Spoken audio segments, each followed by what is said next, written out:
दोस्तों, बेशक भारत के प्रधानमंत्री नरेंद्र मोदी भारत के सबसे शक्तिशाली व्यक्ति हैं। वो जैसे चाहें इस देश को चला सकते हैं और जहां चाहें वहां जा सकते हैं, लेकिन फिर भी मोदी जी संविधान से घिरे हुए हैं। संविधान में लिखित नियमों का उल्लंघन खुद पीएम मोदी भी नहीं कर सकते। मोदी जी भारत को चला सकते हैं पर भारत पर कभी राज नहीं कर सकते। लेकिन दोस्तों, नॉर्थ कोरिया में ऐसा कुछ नहीं है। इस देश को सोशलिस्ट कंट्री कहा जाता है। यहाँ का कोई घर या जमीन किसी की प्राइवेट प्रॉपर्टी न होकर गवर्नमेंट की होती है। और दोस्तों, इस देश की गवर्नमेंट है तानाशाह किम जोंग। हमारे यहाँ तो सत्ता में मौजूद पार्टी का विरोध करने के लिए विपक्षी पार्टियां होती हैं, लेकिन नॉर्थ कोरिया में ऐसा नहीं है। अगर नॉर्थ कोरिया किसी चीज को खरीदता है तो वो किम की प्राइवेट प्रॉपर्टी हो जाती है। दोस्तों, आज के हमारे इस वीडियो में हम आपको किम जोंग की निजी जिंदगी, उसकी पत्नी को लेकर सख्त नियम और उसकी अमीरी के बारे में बताने वाले हैं। तो दोस्तों, वीडियो काफी शानदार है। बस आपसे एक ही गुजारिश है कि प्लीज वीडियो में हमारे साथ अंत तक बने रहिएगा। तो आइए शुरू करते हैं। दोस्तों, उत्तर कोरिया का तानाशाह किम जोंग अपनी क्रूरता के लिए कुख्यात है। ये देश जहां बेहद गरीबी और भुखमरी से जूझता है, वहीं तानाशाह किम जोंग ऐशो आराम की जिंदगी जीता है।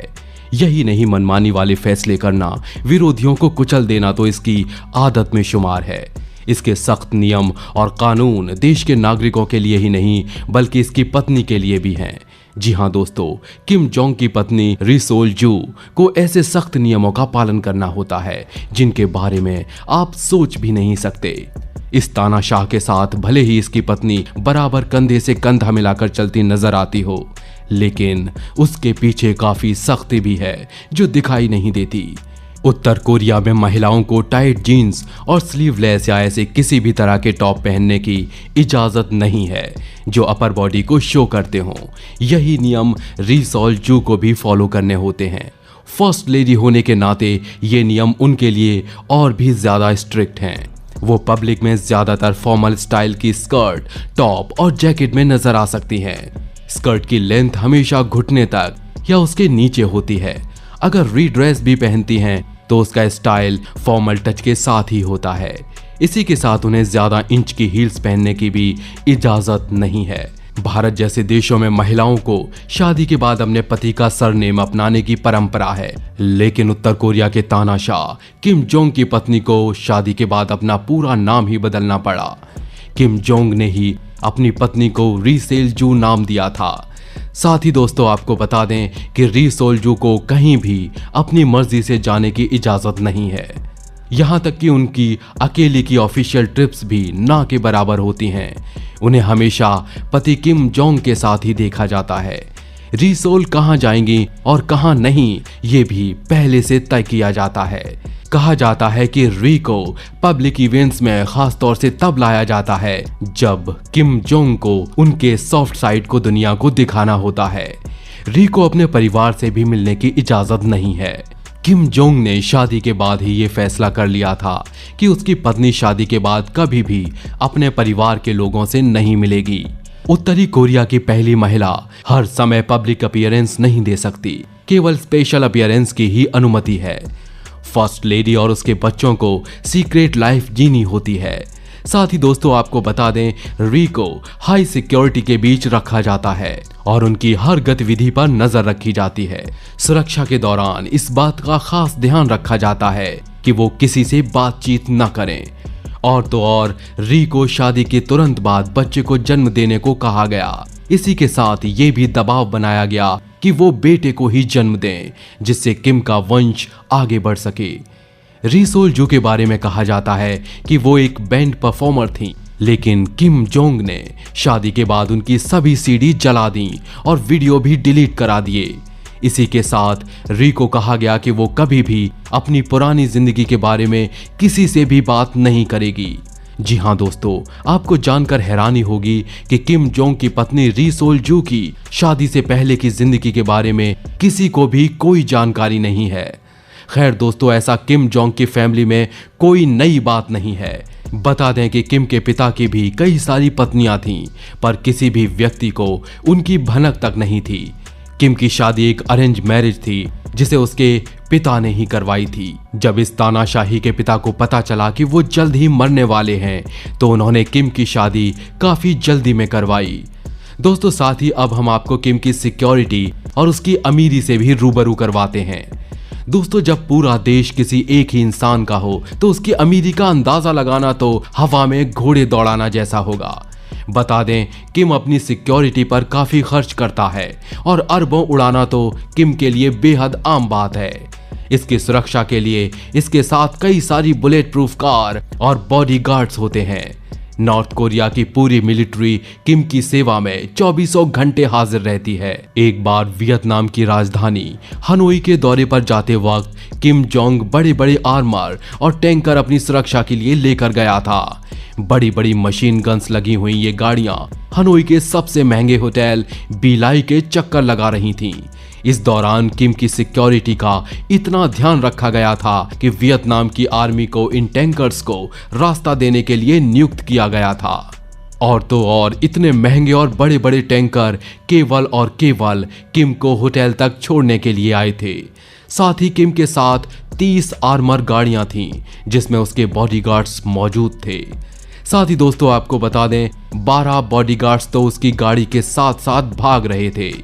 बता दें बाहर की मीडिया को उत्तरी कोरिया में जाना मना है और अंदर की मीडिया भी केवल वो ही छाप सकती है जो गवर्नमेंट चाहे। न तो वहां की मीडिया किम के बारे में कुछ गलत छाप सकती है और ना ही किम की मर्जी के बिना उसकी कोई जानकारी। हालांकि दोस्तों इतनी प्राइवेसी के बावजूद उसके कई सारे महंगे शौकों के बारे में कुछ देश के रिपोर्टर्स को पता चला है। दोस्तों आपको बता दें नॉर्थ कोरिया में किम जोंग अपने घर बदलता रहता है, जिसका पहला कारण तो ये है कि जब पूरा देश ही किम का है तो वो जहां चाहे वहां रह सकता है, उसे भला कौन रोकने वाला है। और किम के लगातार घर बदलते रहने का दूसरा कारण ये भी है कि वो अपने विपक्षियों से हमेशा डरता आया है। यही वजह है कि किम अपनी सेफ्टी के लिए अपना निवास स्थान हमेशा बदलता रहता है ताकि कोई उसके असली ठिकाने का पता न लगा सके। किम की रईसी की बात करें तो दोस्तों बता दें इसका खुद का एक प्राइवेट एरोप्लेन है। जी हाँ दोस्तों, हम किसी छोटे प्राइवेट जेट की बात नहीं कर रहे बल्कि एक बड़े एरोप्लेन की बात कर रहे हैं। हालांकि इस प्लेन का मॉडल पुराना है लेकिन इसके अंदर की सुविधा महंगे महंगे प्राइवेट जेट से भी कई गुना लग्जरी और शानदार है। 2015 में खींची गई कुछ तस्वीरों से पता चलता है कि ये प्लेन अंदर से अच्छे से डिजाइन किया गया है। इसकी फिनिशिंग काफी शानदार है और अधिकतर हिस्सों की लेदर से कोटिंग की गई है। एक्सपर्ट्स की माने तो इस एरोप्लेन का अंदर का इंटीरियर बनाने के लिए करीब 8 करोड़ से भी ज्यादा का खर्चा आया होगा। दोस्तों आपके जहन में ये सवाल भी जरूर आया होगा कि इतने अमीर और तानाशाह आदमी का केवल एक ही प्लेन क्यों है। तो दोस्तों इसका जवाब ये है कि किम जोंग हवाई यात्रा से डरता है। यही वजह है कि किम अधिकतर अपनी यात्राओं में ट्रेन का इस्तेमाल करता है। जब भी किम ट्रेन से ट्रैवल करता है तो अपने साथ 2 और ट्रेनें लेकर चलता है। ये दोनों ट्रेनें इसकी सिक्योरिटी के लिए होती हैं। जहां पहली ट्रेन आगे चलकर रास्ता चेक करती है तो वहीं दूसरी ट्रेन पीछे से किम को प्रोटेक्शन देती है। अब दोस्तों आप अंदाजा लगा लीजिए कि अगर किम केवल अपनी एक गाड़ी के लिए 12 बॉडीगार्ड्स लेकर चल सकता है तो फिर इन ट्रेन्स में कितने बॉडीगार्ड्स होंगे। बता दें सिर्फ इस प्राइवेट ट्रेन के लिए उत्तरी कोरिया में 20 स्टेशन हैं और इस ट्रेन के सभी डिब्बे बुलेट प्रूफ हैं। पूरी सिक्योरिटी इन्हें समय समय पर चेक करती रहती है। किम की ट्रेन को अंदर से किसी 5 स्टार होटल की तरह तैयार किया गया है। और साथ ही दोस्तों आपको बता दें किम के पास प्रिंसेस इंटरनेशनल द्वारा बनाई गई 50 करोड़ की याच है जो करीब 30 मीटर लंबी है। दोस्तों क्योंकि किम पूरे देश का मालिक है इसलिए वो ऐसी चीजें भी खरीद सकता है जो दुनिया के बड़े बड़े अरबपति भी नहीं खरीद सकते। इन्हीं में से एक है किम का प्राइवेट आइलैंड। किम के इस आइलैंड पर जाने के लिए काफी कम लोगों के पास ही परमिशन है और इसकी लोकेशन किसी को भी पता नहीं है। फोटोज देखने पर पता चलता है कि ये किसी 7 स्टार होटल की तरह बड़ा और आलीशान है। इस आइलैंड को किम को खुश रखने के हिसाब से तैयार किया गया है। यहाँ पैराग्लाइडिंग से लेकर वाटर सर्फिंग तक मिल सकती है और दुनिया की महंगी से महंगी शराब यहाँ केवल एक ऑर्डर पर किम को मिल जाती है। दोस्तों आपको बता दें, किम के साथ साथ किम के टॉयलेट को भी प्रोटेक्शन दिया गया है। किम का खुद का एक प्राइवेट टॉयलेट है जिसे वो अपने साथ विदेशी दौरे पर लेकर जाता है। किम का मानना है कि उसके शरीर से निकले अपशिष्ट से भी उसकी बायोलॉजिकल रिपोर्ट लीक हो सकती है, जिसका वो बिल्कुल भी रिस्क नहीं लेना चाहता। और दोस्तों आपको बता दें, किम खाने में केवल महंगी और हाइब्रिड चीजें ही खाता है, फिर भले ही पूरे देश में खाने की कमी ही क्यों ना हो। 1995 से 1999 तक नॉर्थ कोरिया में भूखमरी छाई हुई थी, जिसमें लाखों लोगों की भूख की वजह से मौत हो गई थी। इस बीमारी में भी गवर्नमेंट ने लोगों पर ध्यान नहीं दिया था, जिसकी वजह से लोगों को घास खानी पड़ी थी। और तो और दोस्तों, आपको जानकर हैरानी होगी कि साल 2012 में किम ने करीब 2,500 करोड़ रुपए दारू में उड़ा दिए थे। एक आर्टिकल से पता चलता है कि किम खाना खाते वक्त करीब 10 बोतल वाइन पी जाया करता है। किम जब सत्ता में आया तो उसकी महंगी चीजों को इंपोर्ट करने का आंकड़ा 4,500 करोड़ से भी ऊपर पहुंच गया। ये आंकड़ा उस देश का है जहां 15 करोड़ से भी ज्यादा लोगों को 2 वक्त का खाना भी नसीब नहीं हो रहा। तो दोस्तों, क्या आप भी नॉर्थ कोरिया जैसे देश में रहना चाहेंगे? कमेंट में हमें जरूर बताइए। हमारा तो दोस्तों यही कहना है कि देख लिया हमने जग सारा, अपना भारत सबसे प्यारा।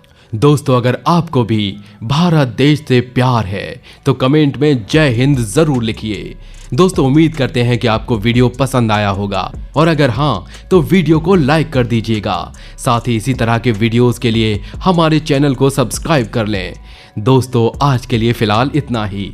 मिलते हैं नेक्स्ट टाइम नई वीडियो के साथ। धन्यवाद।